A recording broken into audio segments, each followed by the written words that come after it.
Welcome நண்பர்களே, நம்ம சேனலில் இன்றைக்கி பார்க்க போகிற ப்ராப்பர்ட்டி எங்கே இருக்குது அப்படின்னா, நிறைய நண்பர்கள் தென்காசிக்கு உள்ள ஒரு 2 சென்ட்டில் ஒரு வீடு வேணும்னு சொல்லி கேட்டிருந்தீங்க.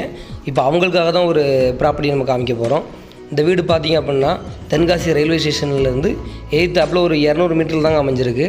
நம்ம கோபுர வாசல்லேருந்து ஒரு 300 மீட்டர் இருக்குங்க. தென்காசி உள்ள சென்டரில் அமைஞ்சிருக்கு வீடு இது. வாங்க அந்த வீட்டை பார்க்க போவோம். இந்த வீடை பார்த்தீங்க அப்படின்னா 2 சென்ட்டில் தெற்கு பார்த்தும் மேற்கு பார்த்தும் கார்னர் பிளாட்டில் அமைஞ்சிருக்குங்க இந்த வீடு. இப்போ அந்த ரோட்டில் தான் நம்ம போயிட்டுருக்கோம். லோனுக்கு ஃபுல்லாகவே இந்த வீடு எலிஜிபிளுங்க. கொஞ்சம் பழைய வீடு தான், வீடு நல்ல கண்டிஷனில் இருக்குங்க. இந்த வீடோட வெளித்தோற்றத்தை பாருங்கள். மேற்கு பக்கமும் பாதை இருக்குது, தெற்கு பக்கமும் பாதை இருக்குது, கார்னரில் அமைஞ்சிருக்கு.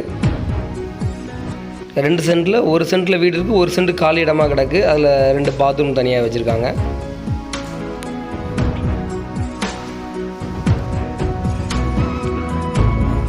முதல்ல போனோடனே ஹாலு. இந்த ஹால் 10க்கு 8 சைஸில் கொடுத்துருக்காங்க. இப்போ செல்ஃப்லாம் கொடுத்துருக்காங்க ஹாலுக்கு. அதுக்கடுத்து ஒரு பெட்ரூம் இருக்குங்க. அந்த பெட்ரூமும் நம்ம பார்த்துருவோம்.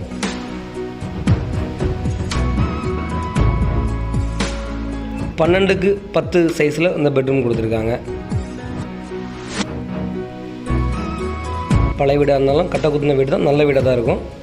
நல்ல கண்டிஷன்லாம் இருக்குது. அதுக்கடுத்து கிச்சன் பாருங்கள்.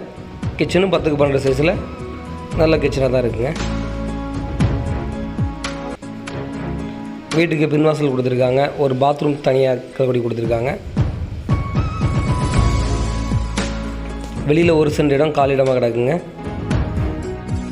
அதில் ஒரு பாத்ரூமும் ஒரு சின்ன சிட் அவுட் மாதிரி கொடுத்துருக்காங்க. உள்ள வெளியில் ஃபுல்லாக இடங்கள் இருக்குங்க. 2 பக்கமும் உங்களுக்கு கதவு கொடுத்துருக்காங்க. வெளியில் ஸ்டெப்பு, மாடிப்படி ஏற ஸ்டெப்பும் கொடுத்துருக்காங்க.